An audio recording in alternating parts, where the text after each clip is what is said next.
திருக்கரத்தால் தாங்கி என்னை திருசித்தம்பூ நடத்திடுமே. குயவன்கையில் களிமண்ணா அனுதினம் நீர் வரைந்திடுமே.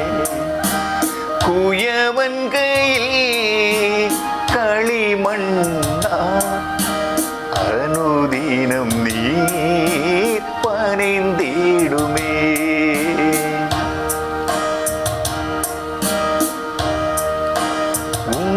வசனம் தியானிக்கையில் இதயமதில் ஆறுதலே. காரிருளில் நடக்கையிலே தீபமாக வழி நடத்தும். காரிருளில் நடக்கையிலே தீபமாக வழி நடத்தும்.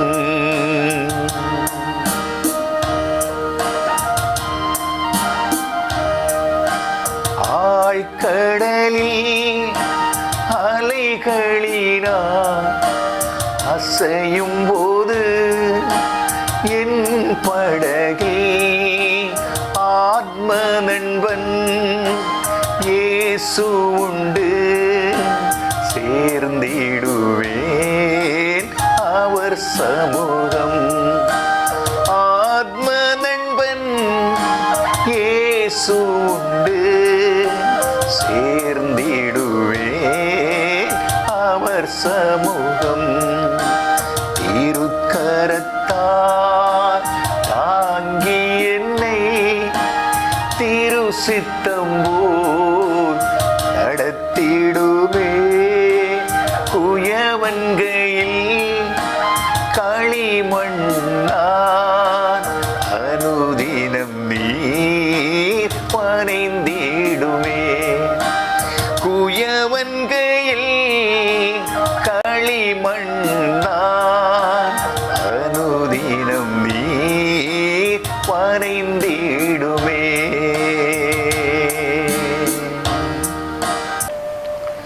Today, God is good all the time. Praise the Lord. Hallelujah. கிறிஸ்துவில் பிரியமானவர்களே, இயேசுவை காண்போம் இறையாட்சி வழி looking unto Jesus the lord reigns programme வழி உங்கள் அனைவரையும் அடிமை சந்திப்பதிலே மகிழ்ச்சி அடைகிறேன். கடவுளுக்கு நன்றி செலுத்துகிறேன். அன்புக்குரியவர்களே, இயேசு தாம் தேர்ந்தெடுத்த திருத்தூதர்களுக்கு கடைசியாக சில அறிவுரைகளை சொன்னார்.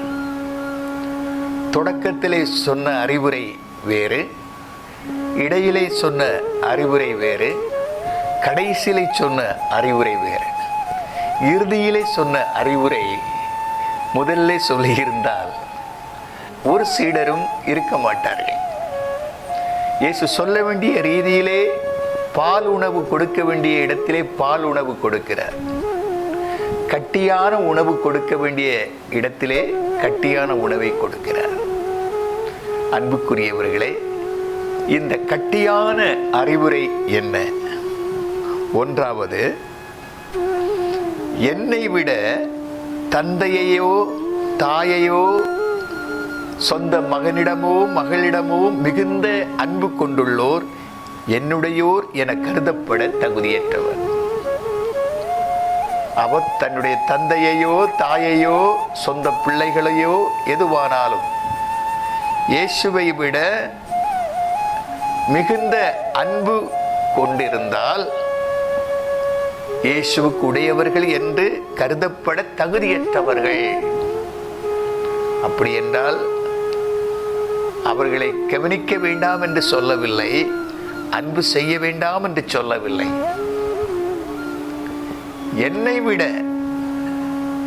இதற்கு நான் ஒரு எக்ஸாம்பிள், ஒரு உதாரணத்தை பழைய ஏற்பாட்டிலிருந்து உங்களுக்கு நினைவுபடுத்த விரும்புகிறேன். அப்ரஹாமுக்கும் சாராளுக்கும் குழந்தைகள் இல்லை. அப்ரஹாமுக்கு 100 வயது நடக்கும் போது சாராளுடைய கர்ப்பத்தின் குழந்தை உருவாக்கக்கூடிய கர்ப்பத்தின் ஆற்றல் எல்லாம் இழந்துவிட்ட நேரத்திலே, இனி கிடைக்கக்கூடிய சூழ்நிலை இல்லாத வேளையிலே கடவுள் அப்ரஹாமுக்கு வாக்குறுதியின்படி இசகாக்கை கொடுத்தார். இப்போ இந்த இசகாக்கு கிடைத்த பிற்பாடு அப்ரஹாமனுடைய எண்ணம், அன்பு எல்லாம் கம்ப்ளீட்டாக இந்த இசகாக்கின் இடத்தில் போய்விட்டது.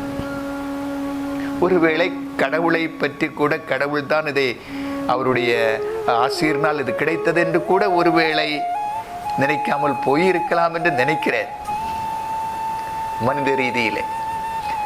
அப்பொழுதுதான் தொடக்க நூல் 22 ஆண்டவர் அப்ரஹாமை சோதிக்கிறார். அப்ரஹாம் என்று கூப்பிடுகிறார். ஐ ஆம் ரெடி. என்ன சொல்லுகிறார்? நான் தயார். நீ அதிகம் அன்பு செய்கிற ஒரே ஒரு மகனை எனக்கு தகன பலியாக, மோரியா மலையில் தகன பலியாக ஒப்புக்கொடு. தகன பலி என்றால் அதை வெட்டி எரித்து சாம்பலாக்குறது. குழந்தை கிடைக்காமல் இருந்தால் கூட பரவாயில்லை, கிடைத்த பிற்பாடு இப்படி ஒரு சோதனை. நீ அதிகம் அன்பு செய்கிற. இப்பொழுது இங்கே பார்க்கிறோம், அப்ரஹாம் சொல்கிறார், ரெடி. மகனை மோரியா மலையிலே கூட்டி கொண்டு போகிறார். பலியிடுவதற்கு பலிப்பிடத்தை கட்டுகிறார். விறகை அடுக்கிறார். மகனை கட்டி அதிலே வைக்கிறார். தன்னுடைய கையில் இருந்த வாளை எடுத்து ஓங்குகிறார். நெருப்பு கையில் இருக்கிறது. அப்பொழுது அப்ரஹாம் மகனை பலியிடுவதற்கு கை ஓங்குகிற வேளையில் ஆண்டவருடைய குரல் மீண்டும் வருகிறது. அப்ரஹாம், கை ஓங்காதே. என் பொருட்டு உன்னுடைய ஒரே ஒரு மகனையும் இழப்பதற்கு நீ அஞ்சவில்லையே. இந்த மகனுக்கு பதிலாக முச்செடியில் தொங்கிக் கொண்டிருக்கிற இந்த ஆட்டுக்குட்டியை பலியாக கொடு. கடவுளுடைய அன்பு, அவருடைய மனது. அப்ரஹாம் சொன்னார், என் கடவுள் மலையிலேயே காண்பார். இயேசுவில் அருமையானவர்களே, இந்த ஒரு நிலையத்தான் இயேசு திருத்தூதர்களுக்கு நமக்கும் இன்றைக்கு உணர்த்துகிறார். என்னை விட பைபிளில் சொல்லப்படுகிற முந்த கடவுளையும் அவருடைய அரசுக்குரிய அனைத்தையும் தேடுங்கள், மீதியெல்லாம் உங்களுக்கு சேர்த்து கொடுக்கப்படும். ஆகவே என்னை விட தந்தையையோ தாயையோ பிள்ளைகளையோ, யாருக்கு? பணியாளர்களுக்கு, கடவுளால் தேர்ந்தெடுக்கப்பட்டு அழைக்கப்பட்டவர்களுக்கு, என்னுடையோர் என கருதப்பட தகுதியற்றவர்கள். இதை சிந்திப்போம். இதை நமக்கு இன்றைக்கு உணர்த்துகிறார். இரண்டாவது, ஒரு கட்டியான உணவு. இதன் கடைசி நிலை. தம் சிலுவையை சுமக்காமல் என்னை பின்பற்றி வருவோர் என்னுடையோர் என கருதப்பட தகுதியற்றவர்.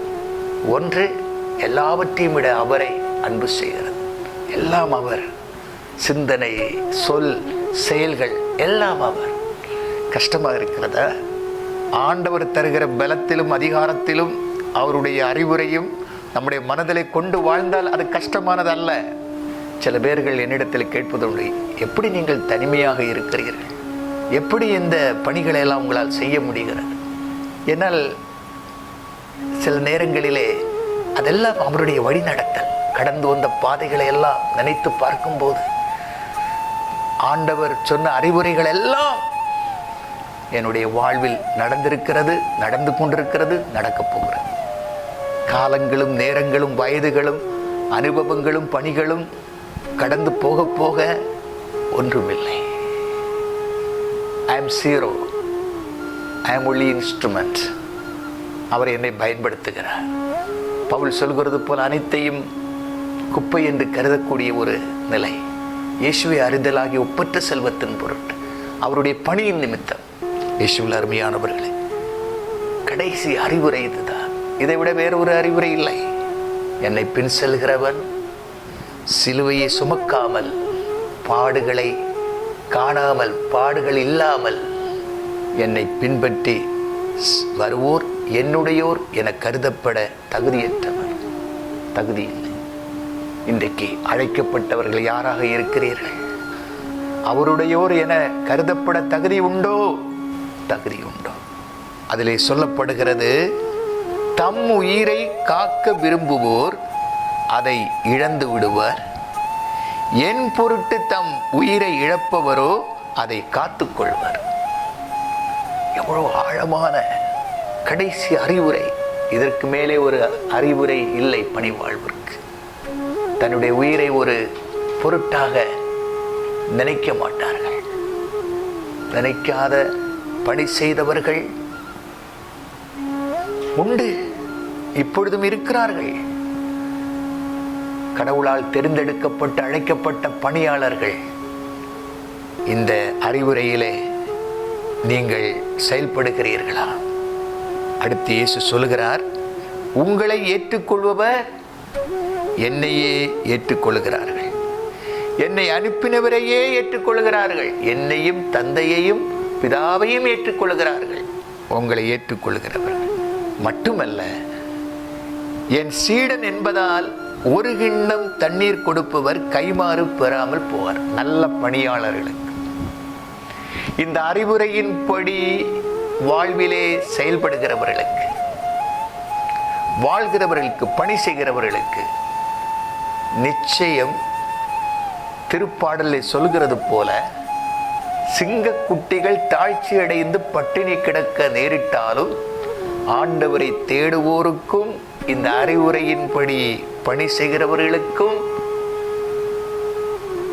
கடவுள் போஷிப்பார். எலியாவை காகங்கள் வழியாக போஷித்தவர், இஸ்ராயேல் மக்களை பாலைவனத்திலே மன்னா வழியாக போஷித்தவர். புதிய ஏற்பாட்டிலே காக்கைகளை பாருங்கள், அவை விதைப்பதும் இல்லை, அறுப்பதும் இல்லை, களஞ்சியத்தில் சேர்ப்பதும் இல்லை. அவைகளையே நான் போஷிக்கிறேன் என்றால் உங்களை போஷிக்க மாட்டார். என் வாழ்க்கையிலே, என் பணியிலே ஒருவேளை உங்களுடைய வாழ்விலும் இப்படி நடக்கலாம். நீங்கள் போஷிக்கப்படுகிறீர்கள், வழி நடத்தப்படுகிறீர்கள். சில நேரங்களில் கரங்களிலே ஒரு காசு கூட இல்லாத நிலையில இருந்து பணி செய்து வாழ்ந்த காலங்களிலே, நேரங்களிலெல்லாம் அந்தந்த நேரங்களிலே, அந்தந்த காலங்களிலே, அந்தந்த தேவைகளுக்கு ஏற்றபடி கடவுள் இதுவரையிலும் தாங்கி நடத்தி கொண்டிருக்கிறார். கடந்து வந்த பாதைகளை எல்லாம் நினைக்கிறேன். எவ்வளவு காரியங்கள் எல்லாம் நடந்திருக்கிறது, நடந்து கொண்டிருக்கிறது, இனி நடக்கப் போகிறது. அன்புக்குரியவர்களே, என் சீடன் என்பதால், ஆண்டவருடைய ஒரு பணியாளர் என்பதால் ஒரு கிண்ணம் தண்ணீர் கொடுப்பவர் கைமாறு பெறாமல் போவார். கொடுங்கள், உங்களுக்கு கொடுக்கப்படும். அமைக்கி குலுக்கி சரிந்து விழும்படி கொடுக்கிறவர். இந்த இயேசுடைய அறிவுரையை நான் சிந்திக்கும் பொழுது, இறைவாக்குனர் ஒருவர் ஒரு ஏழை பவனத்திலே கடந்து போகிறார். ஒரு தாயும் மகனும் அவள் காட்டிலே விறகு புறக்கிக் கொண்டு ஒரு அப்பத்தை சுடுவதற்கு விறகை புறக்கிக் கொண்டு வருகிறாள். எலியா கேட்கிறார், ஏதாவது சாப்பிடக்கூடாமா? ஆல்ரெடி அவள் ஒரு முடிவெடுத்திருந்தாள்.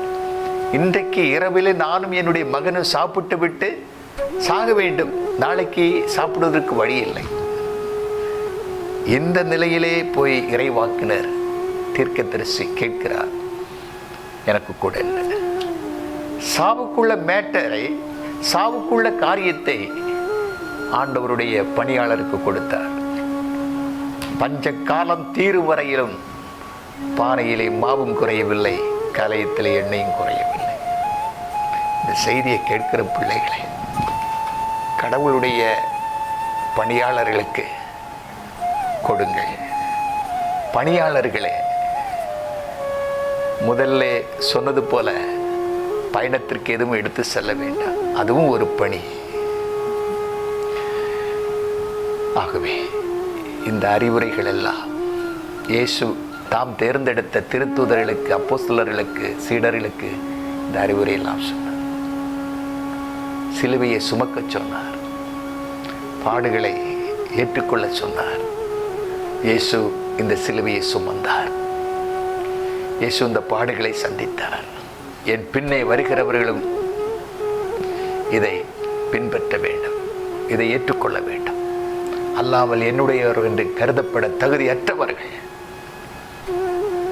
சிந்திப்போம், இதனுடைய ஆற்றலை பெறுவோம், கடந்து செல்வோம், கடந்து செல்வோம், கடந்து செல்வோம். மன பலன் உண்டாவதாக, மன தைரியம் உண்டாவதாக, புதிய ஆற்றல், கடவுள் தருகிற அதிகாரம், இந்த அறிவுரையின் சக்தி. தொபித்து தன்னுடைய மகனுக்கு அறிவுரை சொன்னார். மகனே, ஏழைகளை மதிக்க வேண்டும், உணவில்லாதவர்களுக்கு உணவு கொடுக்க வேண்டும், வேலையாட்களுக்கு கூலி கொடுக்க வேண்டும். உன்னுடைய குடும்பத்தை தவிர வேறொரு நிலையிலே நீ பாவம் செய்யக்கூடாது. முதியவர்களை மதிக்க வேண்டும், எக்காலத்தில் கடவுளை போற்றி புகழ வேண்டும். அறிவுரை. யோனத்தாபு தன்னுடைய பிள்ளைகளுக்கு அறிவுரை சொன்னார். மக்களே, நீங்கள் யாரும் எந்த விதமான போதைப் பொருட்களுக்கு, மதுபானங்களுக்கெல்லாம் அடிமையாக கூடாது. யோனத்தாபு இறந்தார். எரேமியா வழியாக ஒரு சோதனை நடத்தப்பட்டது. பாறை நிறைய சாராயம், மதுபானங்கள். எல்லா வாலிப பிள்ளைகளுக்கும் சொன்னார், குடியுங்கள். எல்லாரும் குடித்தார்கள். என்ன, ஃப்ரீயாக கிடைக்கிறது தானே. யோனத்தாபனுடைய மக்கள் மட்டும் குடிக்கவில்லை. காரணம் சொன்னார்கள், எங்கள் அப்பா உயிரோடு இருக்கும்போது சொன்னார், மக்களை நீங்கள் குடிக்கக்கூடாது. அறிவுரை. எங்கு அறிவுரை இல்லையோ அங்கே அது ஒரு சரியில்லாத நிலையாக போய்விடும். இயேசு சொன்ன அறிவுரை, சீடர்களுக்கு சொன்ன அறிவுரை இன்றைக்கு நமக்கு சொல்கிறார். இந்த அறிவுரை நம்மை தாங்கி நடத்துவதாக. ஜெபம். அன்பின் ஆண்டவரே, நீர் தேர்ந்தெடுத்த